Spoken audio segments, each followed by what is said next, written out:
여러분 안녕하십니까? 오늘이 2025년 10월 7일 오전 11시 42분을 가리키고 있습니다.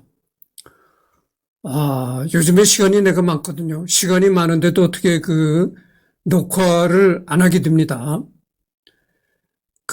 하여튼 시간이 많아도 또 내가 다른 일을 하는 일이 많아가지고 그래요. 그래서 어제도 내가 딱 한 번만 녹화를 했습니다. 이제 여기를 할 차림이죠. 모든 과도한 것은 자연에 반하는 것이다. 질병을 대할 때는 두 가지를 명심하라. 처치를 하거나 적어도 해를 끼치지는 말라. 이것이 이제 히포크라테스가 한 말입니다.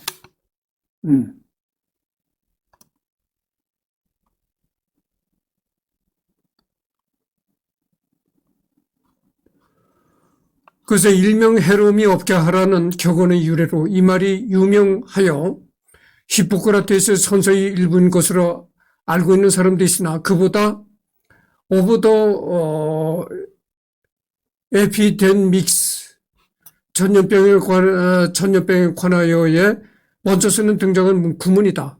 선서에서는 이와 비슷하게 환자가 해를 입거나 올바르지 못한 일을 겪게 하기 위해 그것을 쓰는 것은 금할 것이다 라는 문장이 있다. 긍정적인 효과를 주지 못할 것 같으면 적어도 처치를 함으로써 환자의 용태가 나빠져서는 안 된다는 뜻인데 사실 옛날에는 말 그대로 나쁜 결과를 낳을 수 있는 일은 하지 말라는 뜻이었겠지만 현대의학에서는 격언의 의미를 확장해서 사용하고 있다. 오늘날에는 환자에게 잠재적인 리스크가 예견되더라도 그것보다 검사나 처방을 함으로써 얻을 잠재적 이익이 더 크다면 시행하는 것을 원칙으로 하고 있다. 검사, 처방을 통해 환자가 얻을 이익을 포기하게 만드는 것 또한 환자에게 손해를 끼치는 것이기 때문이다. 수술 전 부작용 등에 대한 환자 동의서를 받는 경우가 그러하며 신약을 사용할 때도 그렇다. 이런 얘기입니다.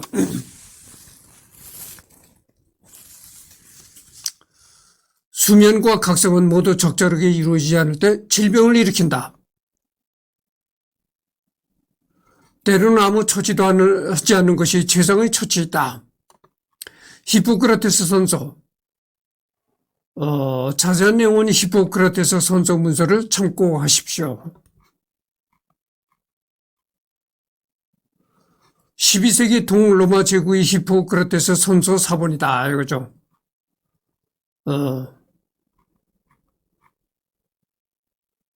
원전에 가까운 히포크라테스 선서의 내용은 아래와 같다.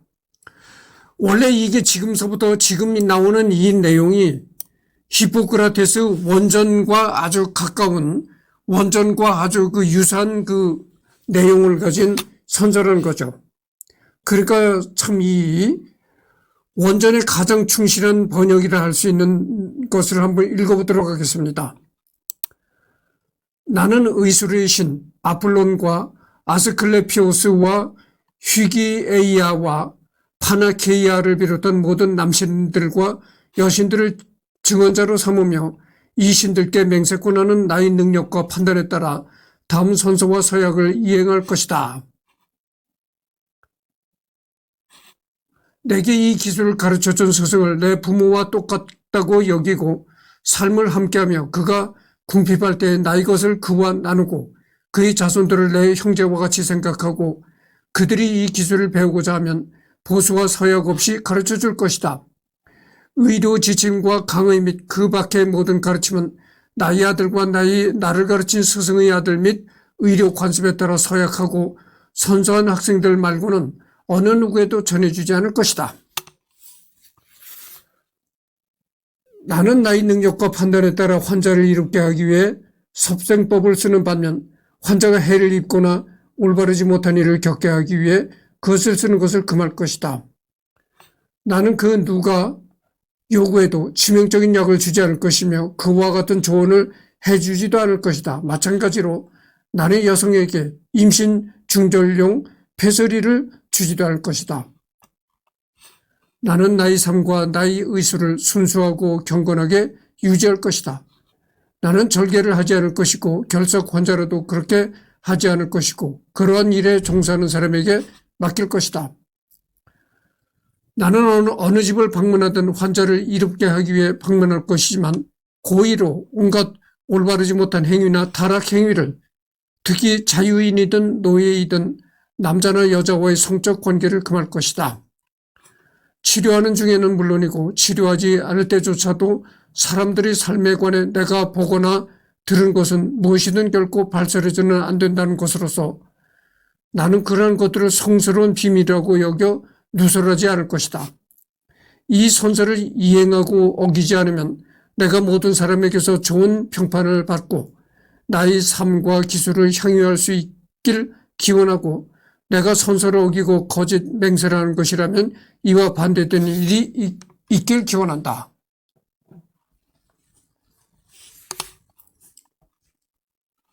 그의 문헌중 선서가 어느 시기에 쓰인 것인가에 대해서는 논란이 있다.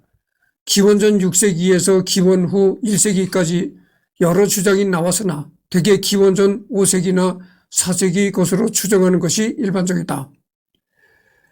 이 밖에도 현재 전해져 오는 것이 과연 원본인가 하는 점이나 훼손이나 가필되었을 가능성, 또 그것이 의무 이상의 구성력을 가졌는지, 누구에 의해 작성된 것인지, 누가 선서를 하였는지, 또 선서를 한 이가 모두 의사였는가 하는 여러 의문들이 남아있다. 그래서 이 히포크라테스 말도 잘한다네. 이해하시기 바랍니다. 히포크라테스 선서가 여러 가지 그 의문점이 있다는 것이죠. 그 의문점을 보면 과연 이 문서가 어느 시기에 쓰여졌는가? 기원전 6세기에서 기원 후 1세기까지라고 추정하는 그런 견해들이 있는데, 대개 그 기원전 5세기나 4세기에 쓰여질 것으로 추정된다 이런 얘기입니다. 그리고 현재까지 히포크라테스 그 선서가 전해지는 것이 과연 그것이 원본인가? 아니면은 그 후에 누가 그 히포크라테스의 이름을 빌려가지고 이것이 히포크라테스 선서다 이렇게 거짓으로 꾸며서 쓴 문서가 아닌가?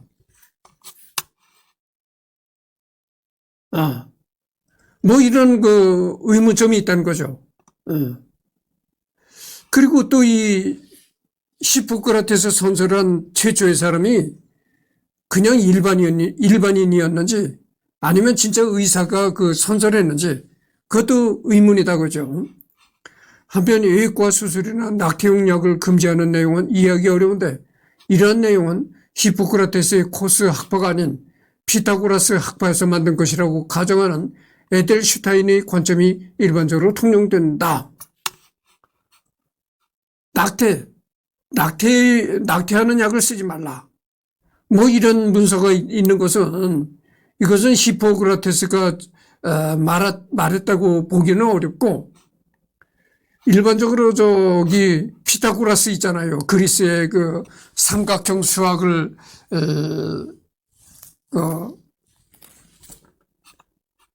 발견했던, 삼각형 수학의 논리를 세웠던 그 피타고라스. 그 피타고라스를 추종하는 피타고라스 학파에서 이런 그 낙태용 약을 뭐 금지한다. 뭐 이런 논리가 있었지 않았겠는가 이런 얘기입니다. 나는 삶과 죽음을 주관하시는 하나님께 맹세합니다. 나는 아스클레피오스에게 맹세하며 또한 하나님의 선지자들에게도 맹세합니다. 중세 의사이자 역사가이던 이븐 아비 우사이비야. 여러분, 우리가 이런 걸 보면 말이죠. 전번 시간에도 내가 얘기했지만 그 고대 그리스가 얼마나 대단한 나라였는가를 또다시 실감하게 됩니다. 여러분들 그 고등학교 가면은 수학 시간에 피타고라스의 정리를 배우잖아요.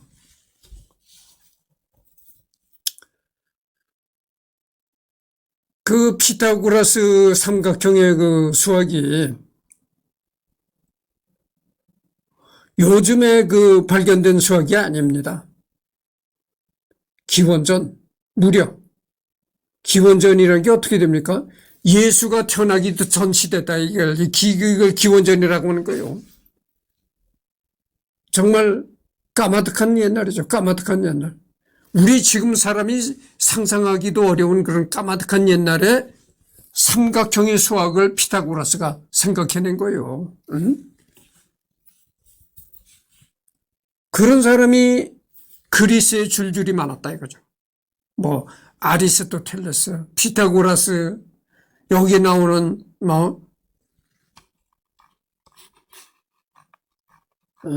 히포크라테스, 그 외에도 철학자, 수학자, 굉장히 많은 그 인류의 문명을 좀 한 단계 업그레이드 시킨 그런 사람들이 이 그리스에 수많이 많았던 것입니다. 유클리드의 기하학, 탈레스, 하여튼 그래서 이 그리스라는 나라는 정말 이 서양 학문의 원류가 됐던 지역이죠. 그리스가. 근데 요즘에는 현대에 와서는 세계 정치적으로나 경제적으로 그리스가 그렇게 중요한 국가가 아닙니다.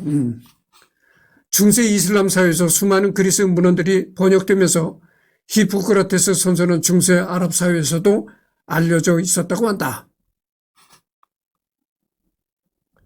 여담, 전통적으로는 가나다 순으로 인해 한국어로 출간된 세계 인명사전을 펴보면 무조건 맨 마지막에 나오는 사람이었다. 최근에는 20세기 인물들인 에드먼드 힐러리와 다비트 힐베르트 등이 더 뒤에 추가되기도 한다. 팀 포트리스 이작중의 의사 양반은 히포크라테스 선서를 히포크라테스의 선택적 제안상으로만 여기며 히포크라테스 흉상을 근접 전용 둔기로 사용한다. 심지어 여기에는 해롬이 없게 하라는 라고 쓰여 있다. 도전 과제에서도 히포크라테스 선서 위선의 맹세라는 패러디가 등장. 아군으로 변장한 스파이를 회복해주다가 직접 죽이면 달성한다. 히포크라테스가 아니라 히포크라테스라는 겁니다.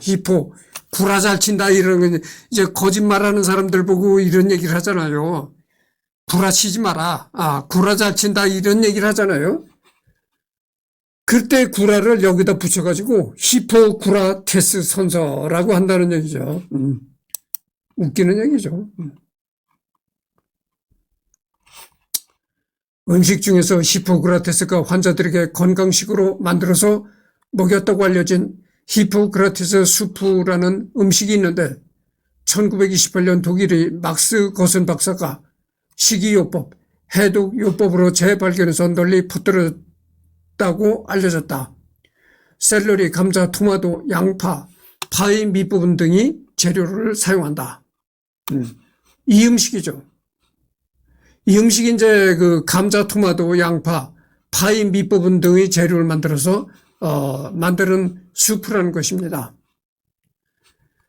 초승달 구적법을 증명한 수학자 히포크라테스와는 동명이인으로 출신지를 붙여 의사 히포크라테스는 코스의 히포크라테스로 수학자 히포크라테스는 키오스의 히포크라테스로 구분한다.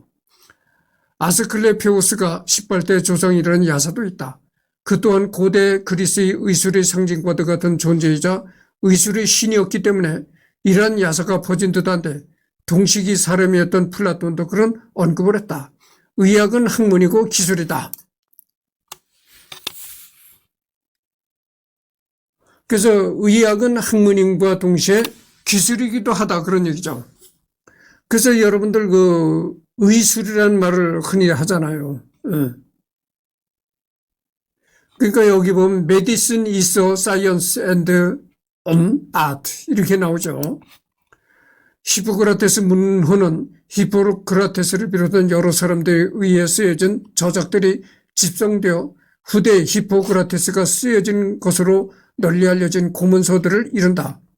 그중 어느 것이 히포크라테스가 직접 쓴 것인지가 대해서는 분명하지 않으나 히포크라테스를 중심으로 한 모종의 학문적 공동체에 의해 향유된 것은 분명하다.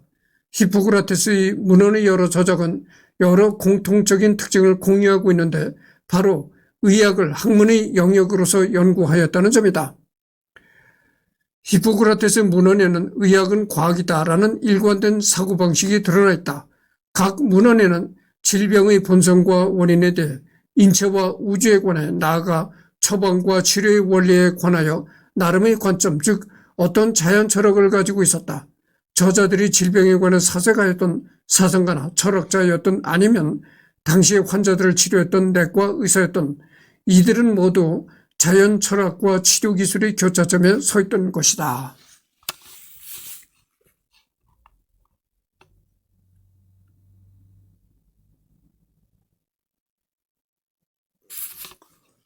지금 16분을 경과하고 있습니다. 기본적으로 히포크라테스 파는 환자가 가진 고유의 치유력을 통한 치료를 중시했다.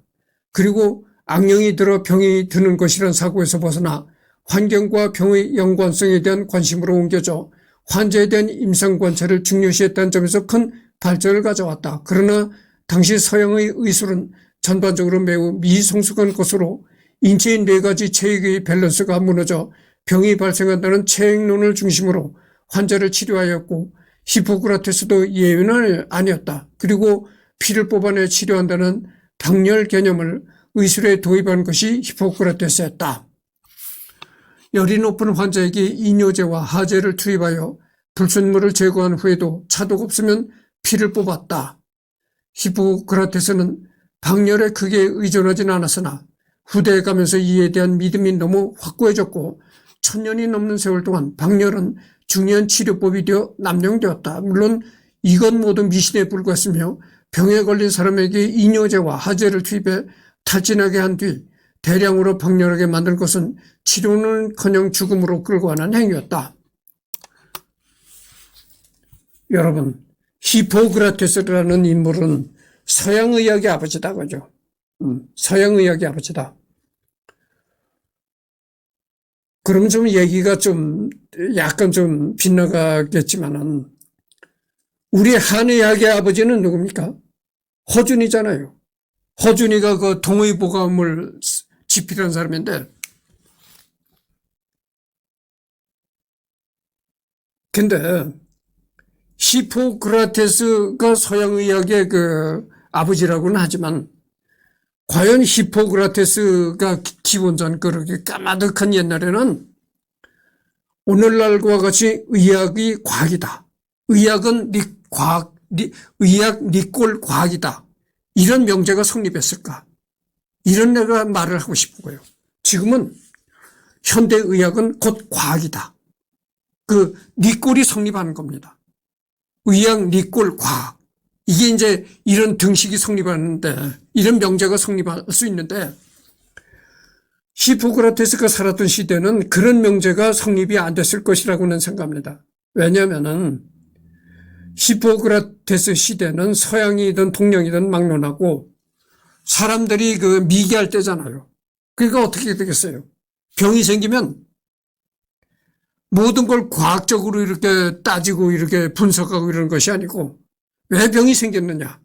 이거를 과학적으로 분석하고 따지는 것이 아니고, 뭐 귀신이 쓰였다든가, 마귀가 쓰여서 저렇게 병이 걸렸다든가, 이렇게 생각이 쉽다 이런 얘기죠. 아니 지금도 그렇잖아요. 지금도 21세기에도 지금도 어떤 병이 되려면은 병원에 가야 되는데, 병원에 갈 생각을 안 하고 우선 무당을 불러다가 굿부터 하는 그런 사람들도 아직도 있다는 얘기죠. 21세기에도 그런 사람들이 있는데, 히포크라테스 기원전 시대에는 오죽했겠어요. 그러니까 병이 되려면은, 이거는 뭐 마귀가 붙어서 생긴 병이다. 뭐 이런 식으로 생각하는 것도 많았다 이거죠. 그리고 잘못된 그런 지식 아닌 지식도 있었다. 피를 빼가지고, 병이 걸리면 피가 나빠서 그런 병이 생겼다. 이런 잘못된 사고방식에 젖어가지고 피를 빼내고 좋은 피를 또 넣어준다 이거죠. 피를 교체시킨다. 여러분들 북한의 김일성이는 이게 또 좀 다른 얘기로 흘러가면은 좀 시간이 오래 걸릴 겁니다. 그래도 한번 들어보시오. 히포크라테스와는 직접적으로 연관이 없는 얘기지만 일단 들어보십시오. 북한의 김일성이가 김일성이가 젊었을 때는 뭐 그런 게 없었는데 김일성이도 우리와 똑같이 인간이잖아요. 똑같이 생명체다 이거죠. 생명체가 뭡니까? 생명을 가진 존재는 늙어진다는 거.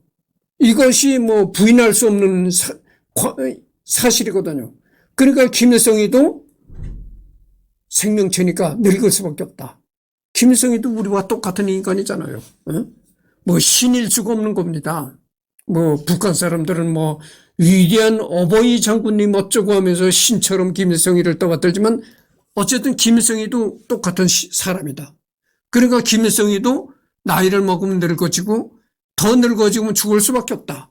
이제 김일성이가 나이를 먹어서 늙어지니까 김일성이 피를 빼가지고 이 젊은 처녀, 그러니까 김일성이와 혈액형이 똑같은 젊은 북한의 젊은 아가씨들을 피를 빼가지고 김일성이한테 이렇게 김일성이 몸에다 주입시켰다는 거예요. 그러니까 피가름을 한다고죠. 김일성의 늙은 피를 빼내고 북한의 아리답고 아주 젊은 여성의 피를 김일성이 몸에 넣어줬다. 그런 짓거리까지 했다는 거예요. 근데도 김일성이가 90도 못 살았어요. 80대 뭐 중반에 세상을 떠나는지 그랬단 말이죠. 아니 요즘 보세요. 대한민국은 뭐 피를 뽑아내고 이쁜 처녀의 피를 집어넣고 이런 그 쓸데없는 짓거리를 안 해도 90세 100세를 사는 노인네들이 수많은데 그렇게 별짓 다 하고 아주 아리따운 처녀의 피를 이렇게 집어넣는데도 90세도 못 살았다. 김일성이가 이런 얘기입니다.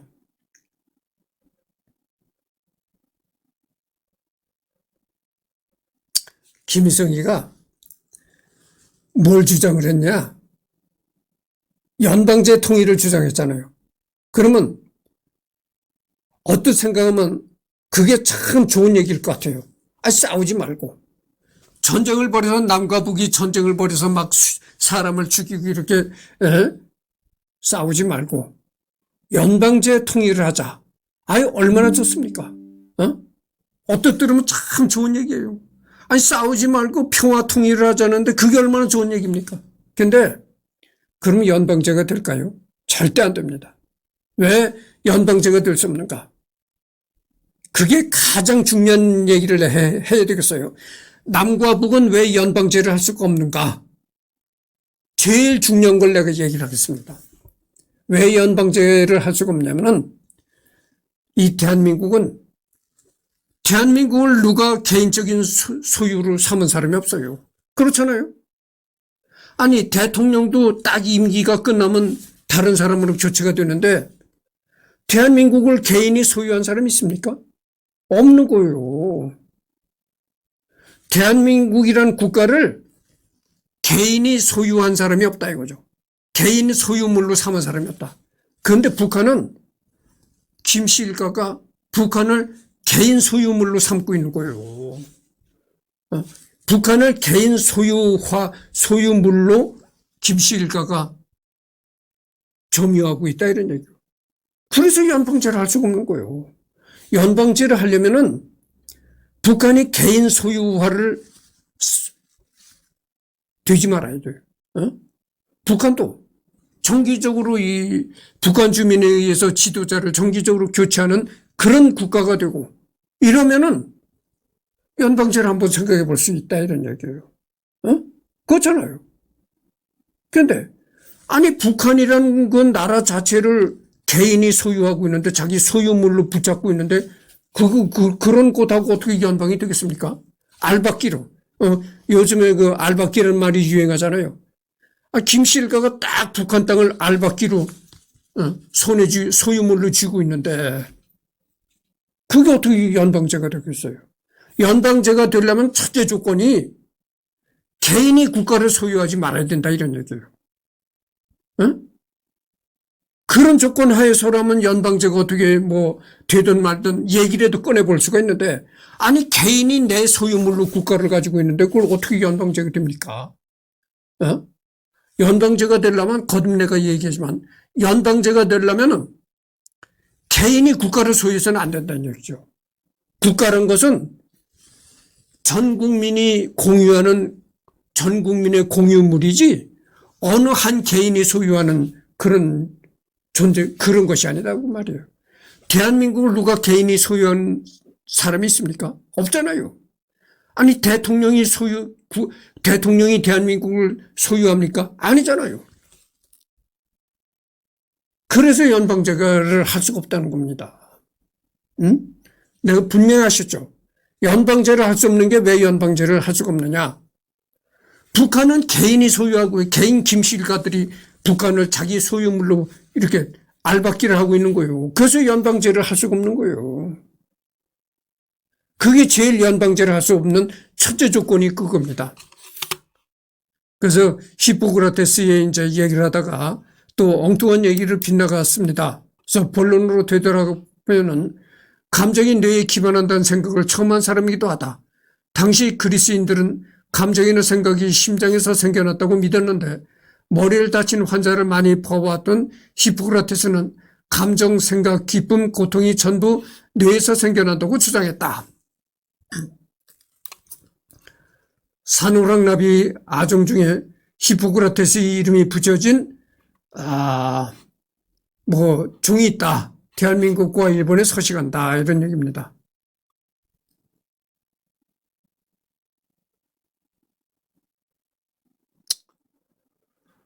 그래서 여러분들 말이죠. 내가 이런 거를 이제 27분을 경과했습니다. 아직 조금 시간이 있는데 하여튼 히포크라테스 나무 길이든 끝났습니다. 어쨌든 간에 우리가 생각할 수 있는 것은 기원전 시대에 정말 기원전 그 까마득한 옛날 우리가 21세기 사람들은 이 기원전 시대가 어떤 시대였는지 상상하기 어려운 옛날이다 그죠. 그랬던 옛날에 벌써 이런 히포크라테스라는 참 위대한 사람이 있었기 때문에 그래서 우리가 그리스라는 나라를 다시 한번 생각하게 됩니다.